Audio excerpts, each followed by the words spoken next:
हम सभी विष्णु जी को जानते हैं, हिंदू धर्म के पालनहार, मायावी रूप बदलने में निपुण और पूरे ब्रह्मांड की डोर अपने हाथों में रखने वाले। लेकिन क्या हो अगर उनकी सबसे बड़ी चाल ऐसी हो जिसे पहचानना लगभग नामुमकिन हो? एक ऐसा धर्म जो उनके अस्तित्व को ही नकारता हो, जो हिंदू धर्म के मूल सिद्धांतों को चुनौती देता हो। जी हाँ, हम बात कर रहे हैं बौद्ध धर्म की। कल्पना कीजिए, प्राचीन भारत, जहाँ धर्म के अनुष्ठान किसी बॉलीवुड डांस सीक्वेंस से भी ज़्यादा जटिल थे, जहाँ जाति व्यवस्था इतनी कठोर थी कि स्कूल के सबसे सख्त प्रिंसिपल भी उसके आगे फीके पड़ जाएं। हर कोई कर्म, पुनर्जन्म और मोक्ष को लेकर पूरी तरह से समर्पित था। इस माहौल को देखते हुए विष्णु जी ने एक अवसर देखा, कुछ नया करने का, लोगों की सोच बदलने का और अपनी शक्ति को एक अलग ही तरीके से मजबूत करने का। विष्णु जी ने एक योजना बनाई। उन्होंने सिद्धार्थ गौतम के रूप में जन्म लिया, एक राजकुमार जो आगे चलकर बुद्ध के नाम से प्रसिद्ध हुआ।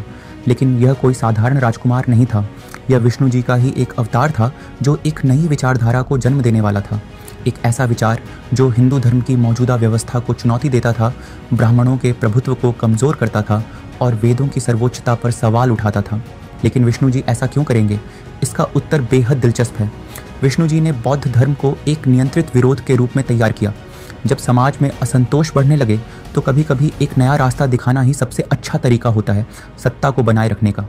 अगर लोगों को एक वैकल्पिक मार्ग मिल जाए तो वे पूरी तरह से विद्रोह करने के बजाय उसी दिशा में चलने लगते हैं।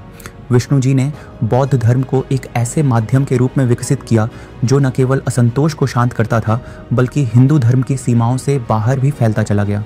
अब जरा गौर कीजिए कि बौद्ध धर्म की मूल शिक्षाएं क्या कहती हैं।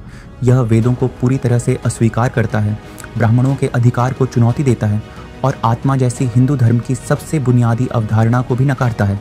सबसे महत्वपूर्ण बात, यह एक सृष्टिकर्ता भगवान के अस्तित्व को भी अस्वीकार करता है और व्यक्तिगत ज्ञान पर जोर देता है। परिणाम, लोग ध्यान और आत्मनिरीक्षण की ओर मुड़ने लगे, जिससे उनकी पारंपरिक परमात्मा में आस्था कमज़ोर होने लगी। जब कोई अपने भीतर उत्तर खोजने लगे तो वह बाहरी शक्ति से कम प्रभावित होता है। विष्णु जी के इस खेल का सबसे बड़ा फ़ायदा यह हुआ कि उन्होंने लोगों को बिना ज़बरदस्ती के अपनी विचारधारा में शामिल कर लिया। विष्णु जी के अवतारों की तुलना करें, विष्णु के अन्य अवतारों ने धर्म, कर्म और समाज में सहभागिता पर जोर दिया। बुद्ध ने आत्मनिरीक्षण, वैराग्य और सांसारिक मोह से मुक्ति की शिक्षा दी। दो अलग अलग रास्ते, लेकिन दोनों अंततः विष्णु जी की एक ही भव्य योजना के हिस्से थे। यह एक बेहद विवादास्पद सिद्धांत है जो हिंदू धर्म और बौद्ध धर्म की जड़ों, उनके बीच के संबंध और ऐतिहासिक घटनाओं पर एक नया दृष्टिकोण प्रस्तुत करता है।